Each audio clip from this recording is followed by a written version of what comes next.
military exchange between Brazil and this rogue regime or this criminal regime is in billions. It's in billions because that's what the State of Israel exports to the world. The State of Israel biggest export to the world is its weaponry and spyware and so on. One of the things that drove the Israelis mad about the 7th of October is that their pride about their spying abilities, about intelligence, about monitoring or surveillance, military equipment, and so on, like all of it was destroyed within 30 minutes to an hour. Like not many people will believe like an Israeli salesman about how effective like their weapons are. So the State of Israel is effective when it comes to American-made fighting jets. Yes. But those fighting jets were not produced by the State of Israel. They don't even know how to build one because they are not allowed by the Americans to build any. But like everything about their pride, like their tanks were destroyed, their military carriers were destroyed. So they won't have much to sell. Connection between the violence of law enforcement in Brazil and the violence carried out by the State of Israel is huge. It's very well documented as well. This is why, like, most of us are not shocked. Maybe we're shocked by the level because somewhere in us, we assume that you can be so evil, but you won't blow up a hospital. You can be so evil, but you will not blow up a kindergarten or a nursery school. You can be so evil, but like, you can be so evil, period. You can be so genocidal, period. You can be a savage, period. That's like for many of Palestinians who think like, no, this is unbelievable. Like, in the end of the day, Israeli soldiers and Israeli executives are human beings. Like, yeah, they are. Hitler was a human being. They are evil human beings. Like, they are human beings who commit atrocities and accuse the people on the receiving end of those atrocities of being the reason for it.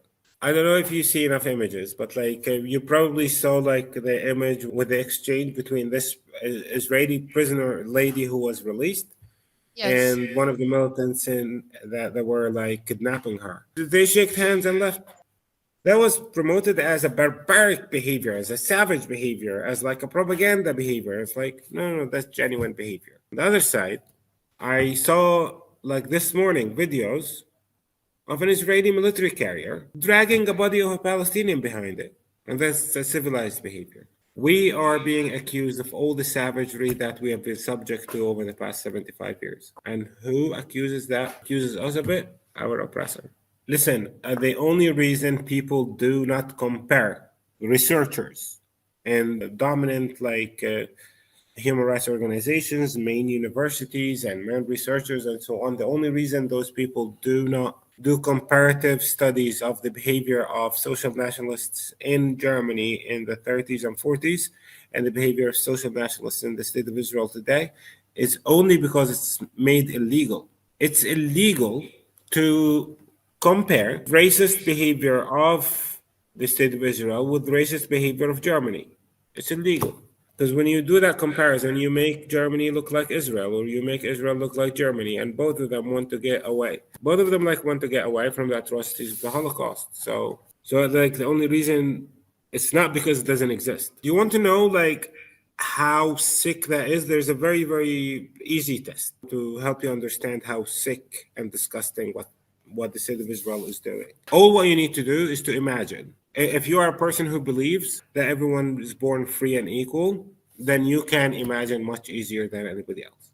Imagine that every Palestinian that lives in Gaza is actually Jewish, because there are many Palestinian Jews. So can you imagine like what would we call a space that is 350 square kilometers where 2.3 million Jewish people are locked up and being bombed out of existence every now and then when something similar to the Warsaw Ghetto uprising happens, we bomb them out of existence. Everyone is held responsible. From those who were pre-born to those who were supposed to die because of cancer or because of things that they are not allowed to get treatment for. What if they were Jewish? We will not be having a conversation about whether the Gaza concentration camp is a concentration camp or not. Exactly. It's like how can you get a person to understand patriarchy? Just ask the male, hey, would you like to be treated like a woman? They will say no. Why? Because deep in their brains, they will be like, oh, men have male privilege, women don't. Okay, thank you. Now you got patriarchy, or you're in the process of getting it. Same thing. If those Palestinians were born to Jewish families, their behavior will be a little bit similar, but we will use a different language. Because Western world doesn't care for Jews and doesn't care for Palestinians. It only cares for power. I do not believe any white like politician that comes around the silica. It's too bad that Palestinians have to survive in this way or to be killed or whatever, but the state of Israel has a right to defend itself. Yeah. You don't care.